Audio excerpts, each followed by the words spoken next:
கர்த்தருடைய பரிசுத்த நாமம் மகிமைப்படுவதாக.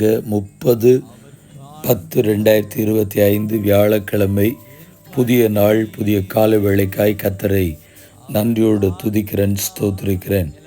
இந்த நாளுக்கான கர்த்தருடைய வார்த்தை 1 சாமுவேல் 16ஆம் அதிகாரம் 7ஆம் வசனம். மனுஷன் முகத்தை பார்ப்பான், கர்த்தரோ இருதயத்தை பார்க்கிறார். Man looks at the outward appearance, but the Lord looks at the heart. கர்த்தருடைய பரிசுத்த நாமம் மகிமைப்படுவதாக. இந்த வார்த்தைகளை கொண்டு ஒரு சில நிமிடங்கள் ஆண்டவருடைய வார்த்தையை தியானித்து நாம் ஜெபிப்போம். தேவனுடைய மனிதனாகிய சாமுவேல், கர்த்தருக்கு ஸ்தோத்திரம் உண்டாகட்டும், சவுல் ராஜாவினுடைய கீழ்ப்படியா நிமித்தமாய் அவனுக்கு பின்பதாக அடுத்த ராஜாவை உருவாக்குவதற்காக கர்த்தர் தெரிந்து கொள்ளும் பொழுது ஈசாவின் வீட்டிற்கு நேராய் போகிறான்.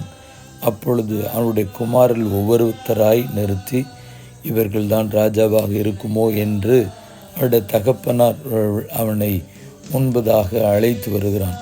அப்பொழுது கர்த்தருக்கு ஸ்தோத்திரம், எலியாப் என்கிறவருடைய முதல் மகன் வந்த பொழுது சாமுவேல் அவனுடைய சரீர வளர்ச்சியையும் கர்த்தருக்கு ஸ்தோத்திர முகத்தையும் பார்க்கிறான். ஒருவேளை இவனாக இருக்குமோ என்று நினைக்கும் பொழுது கர்த்தர் சொல்லுகிறார், நான் இவனை புறக்கணித்தேன். மனுஷன் பார்க்கிறபடி நான் பாரேன், மனுஷன் முகத்தை பார்ப்பான், கர்த்தரோ இருதயத்தை பார்க்கிறார் என்று எழுதப்பட்டிருக்கிறது. கர்த்தருக்கு ஸ்தோத்திரம். இந்த வசனத்தின் மூலமாய் ஒரு காரியத்தை நான் சொல்ல விரும்புகிறேன். என்றைக்குமே மனிதன் நம்முடைய வெளி தோற்றத்தையும் புறம்பான அலங்காரத்தையும் அழகையும் பார்த்து ரசிப்பார்கள்.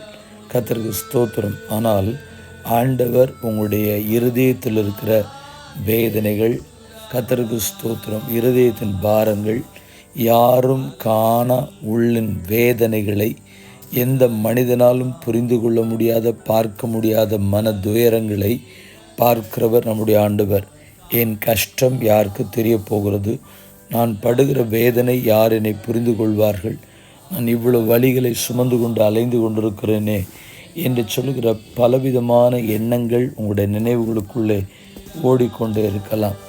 யார் உங்களை நேசித்தாலும், யார் நேசிக்காமல் போனாலும், யார் உங்களை புரிந்து கொண்டாலும், யார் புரிந்து கொள்ளாமல் போனாலும், யார் உங்களுடைய இருதயத்தின் அங்கலாய்ப்பை அறிந்தாலும், யார் உங்களுடைய இருதயத்தின் அங்கலாய்ப்பை அறிந்து கொள்ளாமல் போனாலும், உங்களை பார்க்கிறவரும் உங்களுடைய இருதயத்தை அறிகிறவருமாகிய கர்த்தர் உங்களோடு கூட இருந்து உங்களுடைய ஆதங்கங்கள், உங்களுடைய ஏக்கங்கள், உங்களுடைய பெருமூச்சு எல்லாவற்றையும் பார்த்து உங்களுடைய வாழ்க்கையை ஆசீர்வதிப்பதற்கு கர்த்தர் நல்லவராக இருக்கிறார்.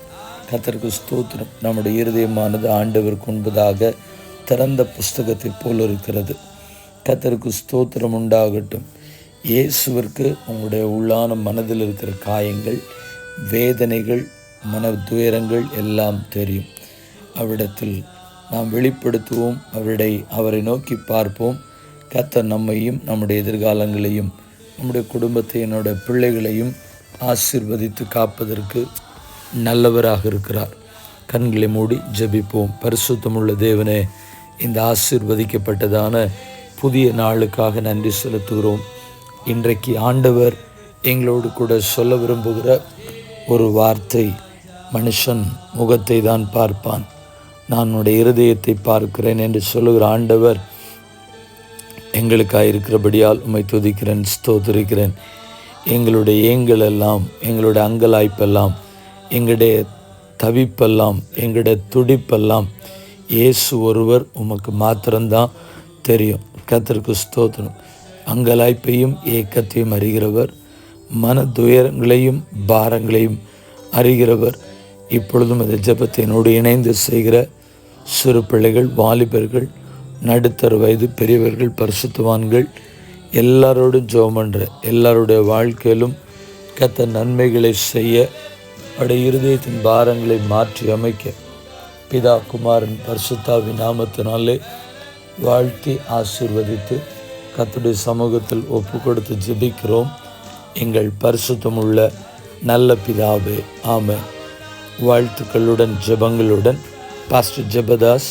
WhatsApp 934-5353-730. May Jesus bless you all. Amen.